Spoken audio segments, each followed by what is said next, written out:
Hey, what's up, guys? It's METAGAMESGX here, and we're going to be taking a look at a pretty awesome replay that I have here against Primite Fiendsmith. One of the most popular decks in Master Duel at the moment, being a very low to the ground, but still providing a great going second while having a great going first board with the Fiendsmith engine, which provides the deck an unlimited grind game on top of the Primite cards. With just the Bestials in between, it really makes the deck formidable.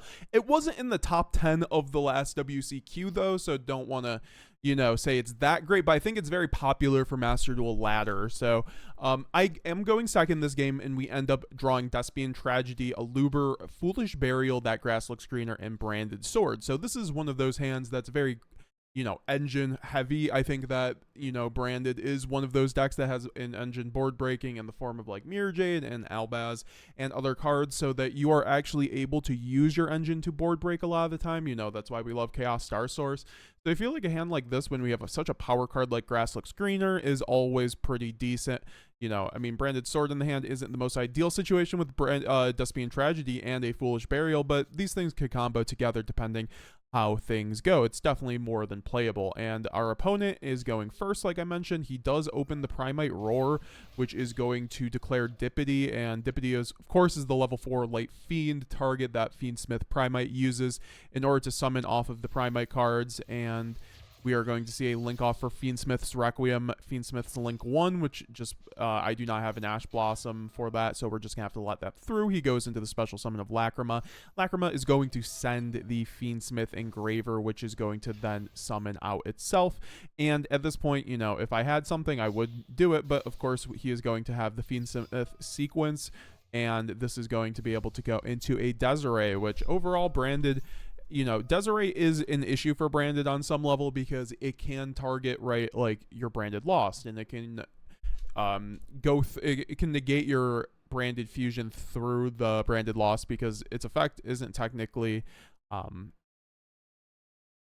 the activation isn't being negated, the effect is being negated, and Branded Loss obviously only protects against negations of activations. So we're going to see him search out the Primite Ether Barrel, and then he's going to normal summon the Ether Barrel, which is going to get him the Primite Drill Beam, which is Primite's just premier, just Omni Negate that can be used going first or going second. It's such a good card as a board breaker, and because a lot of the time you'll still, especially if you're playing Blue Eyes, it's a pretty good board breaker. But then also just in the Fiendsmith Primite deck, it's just a great way to layer your end board, right? Because he has the Desiree, and then he has the Drill Beam, and then he is going to be able to go into a Psyframe Lord Omega, which was interesting. I hadn't seen this before, but it makes sense with the Angel Trumpeter, which is a normal tuner that you could special off the load.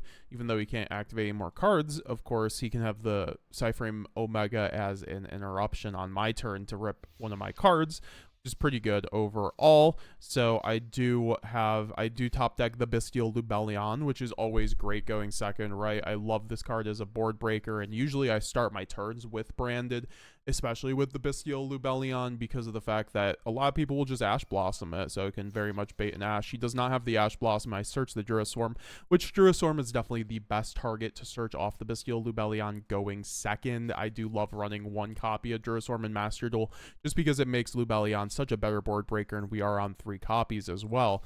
So I'm going to go then Grasslook Screener here. I honestly might have been able to go Foolish Burial before this, but I knew that this wouldn't basically bait the Desiree, right? Because he has to either have an Ash or he would have to Desiree this. So it really just gets rid of the Desiree interruption. That's what I've noticed with Desiree a lot of the time. You can get it to be used if you use a nice power spell, because if they don't have like an Ash Blossom for it, they're just gonna have to use it, or else the power spell is gonna get you too much advantage. So this does take care of that, of course. And once again, I might have been able to go Foolish then Grass, but I don't think he would have negated on Foolish, right? So now he negates the Grasslook Screener with the Desiree, still not choosing to go with the Psyframe Lord Omega. So here I'm just gonna have to go try to break his board more with Lubellion, right? This is why I love starting Lubellion, because you're able to do Lubellion plays. So I send the to help break the board and force advantage. So here I send the Tri-Brigade Mercurier because I need something to summon the Duraswarm. He has no dark in graveyard, so the best actually dark I can send here, dark or light, is a Mercurier, because of course when it's banished, Mercurier does get search out a card that or a monster that mentions Fallen of Albaz, and now this gives me a Dark Dragon for Lubellion to tribute over and trigger the Druistorm and start breaking the board and providing myself with ways to break his board. So I search out the Shrouded Dragon off the Mercurier, and Shrouded is amazing here because if I didn't have the Branded Sword in my hand, I'd be able to send it and then draw a card and then get the Mercurier back. But this is still a nice draw going second. You know, I think that's why Shrouded is such a goated card in Branded, because it gets you, you know, it helps you draw. If you're able to draw cards in Branded, you're usually getting to your power spells, right? So drawing is a really good thing. Of course, you know, Droll is a thing, but I think going second, you kind of just, when they only have one card, you kind of just have to play into Droll. If this was like a 4 or 5 card hand, I think I would maybe like play around Droll a little bit more conservatively, but I do send the Retribution, which is, you know, one of your better sends off of Shrouded going second. There's no real reason to send Albaz. I think, you know, if he has something that, you know, he could send to the graveyard potentially with a Desiree effect, you know, or maybe the Fiendsmith Paradise, maybe, spoiler alert, and then, you know, having the Retribution will be nice there in the graveyard, and then also just for follow-up, it's never bad, or just getting a discard, right?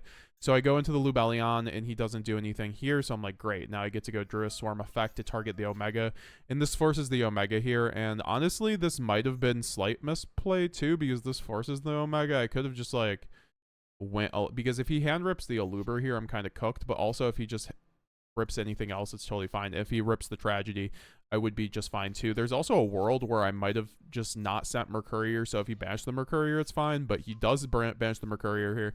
We already triggered the Mercurier, so that is like whatever, as long as he didn't banish the Aluber here. Of course, we still have a Verte line too here, so that's always something to consider going second with Master Duel, is that, you know, not locking yourself through cards like Branded Opening and Fusion Deployment is pretty nice because you can board break through just having bodies on board, right? So now I'm going to go normal summon Aluber, and he is going to meet that with a Infinite Impermanence right here on the Aluber, of course. So, you know, I really couldn't do anything about that. I don't have a Cartesia. If I had a Cartesia out, I would have went Fusion Deployment if I had it, right? I'd rather play through the Imperm than not. But I also know that he has Primite Drill Beam, so I kind of just have to start playing into these things. And here I go into the Preplant Verte Anaconda. And he is just not going to, of course, he doesn't have a Primite card in hand, so he's not going to be able to use the Drill Beam, thank God. And then I'm going to be able to go into the Mirror Jade here and then use the Branded Loss to then search. That's, you know, it is the lovely part about going the Lubellion line here, that the Branded Loss just pays for itself as well, and then board breaking through the Druiswarm is always great, or just like tributing a Saronir and getting to your Branded Fusion is always great.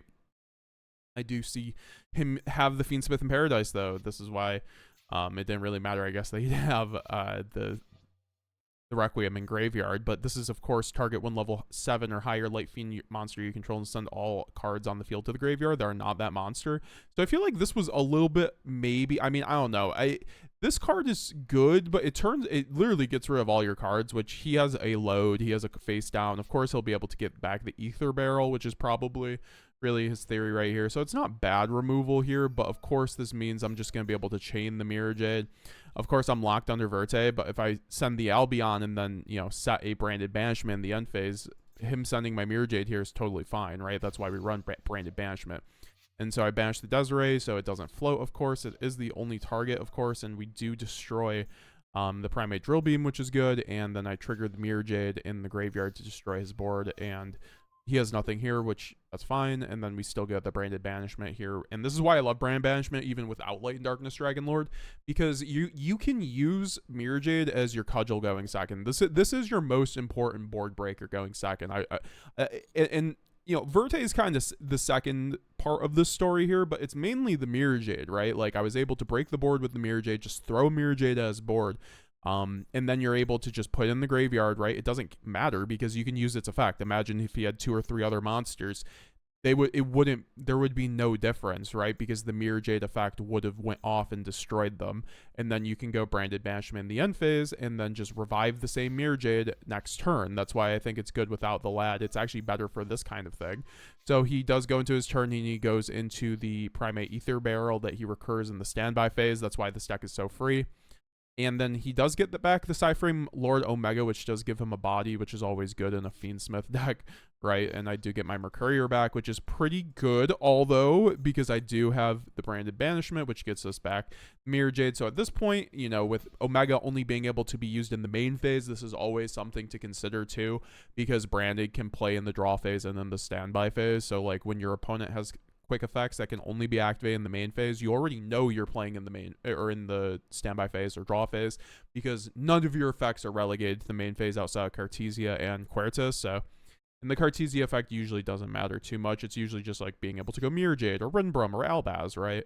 Is really important in the standby and draw phase before they can use their main phase effects, right? That's really important, like the Centurion matchup, but against Cyframe and Lord Omega, for instance, as well. So I can revive the Mirror Jade, and then he is able to go the Fiendsmith in Paradise, which is fine because then he is able to... This is actually kind of confusing to me. I'm surprised he didn't, or I guess if he ran a second Desiree, he would have been able to send this, but he doesn't because that's why we banish it, so he can't recur it. So he does send just a Fiendsmith Engraver to the graveyard. That does absolutely nothing, and now I am able to go Mirror Jade effect to banish this.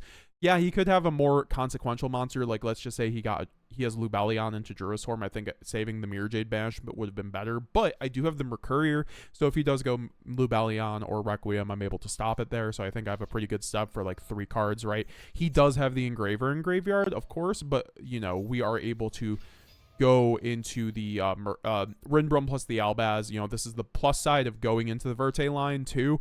Obviously, just converting bricks through Imperm is always important, but also it gets you an Albaz guaranteed in the graveyard, and then you're guaranteed able to send the Rinbrum for cost off of Mirror Jade, even if they negate your Mirror Jade, so you're still able to have an interruption through multiple interruptions.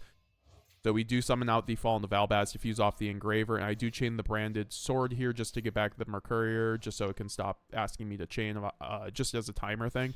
And then I fuse off the Engraver into the Albion, and then Albion is able to banish the Jurisworm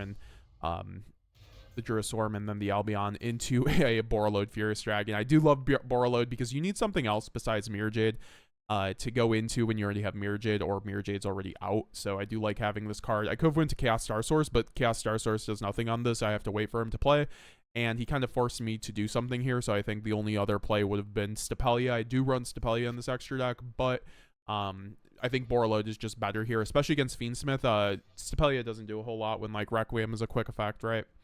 And Stapelia needs the cards to be on board for it to negate. So he does go into the Ether Barrel, and I do just Mercurier him here. You know, I think if this was Blue Eyes, maybe Mercuriering the Primate Ether Barrel would be incorrect. It depends. I think this card usually has to be stopped, unfortunately. And at this point, when he's already through most of his engine, this is pretty good. But he does have a Lubellion, so he still is able to play a little bit. He goes into the Druiswarm, of course, like I mentioned before. He goes into Druiswarm to match the Albaz that's going to go through.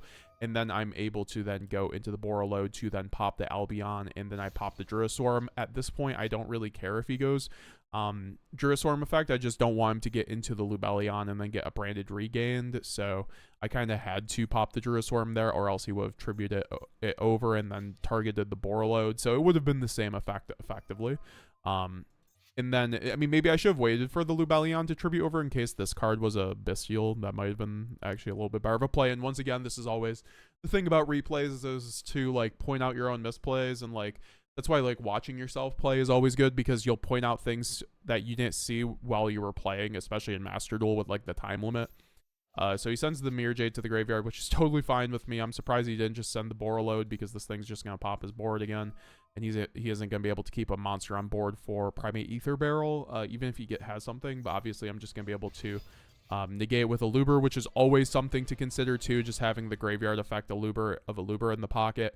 You know, in turns like 3 to 5 is always super important. So I do just want to show you guys my list super quickly. That was a little bit long of a commentary.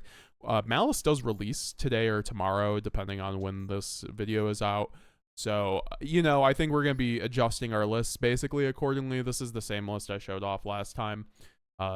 The list we were just using in this was this, I believe. Yeah, I do like the Ash Blossoms right now, but obviously with Malice coming in the game, we're probably gonna have to make ghost spells. So, you know, get your ghost spells if you already didn't. I think I'm just gonna make 2 of them right now, actually. Let's see if we can get any nice ones. Nope. So yeah, no, I do think that we're going to be ghost spelling because it allows us for our Fuelos and Maxi to resolve, and also this gets rid of the GWC play, so stuff like that, and then maybe even Phantasme for the other decks. Maybe we could also main Lancia. It just depends, because Lancia does really help the matchup. It's just depending on how much Malice is going to be in the game. So then obviously have your Earth Golem Adignister for fusing. I mean, honestly, their standard combo though, I've been looking at their standard combo. Elmer Duke, this is going to be better, like, I think, because they end on 3 links. They end on Apo plus Terahertz plus, well, actually, that's the thing. This is probably better for the Apo Terahertz, but then they still have the GWC play. So, yeah, it's probably still Adignister. All right, guys, let me know down below. Are you looking forward to Malice format? And also, did you enjoy the gameplay? What was your favorite part? Leave a like down below, and also subscribe if you haven't already. We are on the road to 20,000 subscribers. Check out my website down below, MetaGamesGX.com, if you want to pick up my awesome merch, branded merch, and then also my Yu-Gi-Oh spreadsheet where I update all the combos for all the decks I cover, like Dracotal, and branded, of course, 100+, and they get updated monthly. So yeah, guys, and a bunch of other goodies, and also join the channel if you want to get in on my members-only classroom. I also do coaching. There's a membership tier for that, all that fun stuff. If you want to help support the channel, follow me on Twitter, join my Discord, and all that fun stuff. All the links are always down below in the description. And with that being said, have a great day. Love you guys. Stay safe. See you guys later.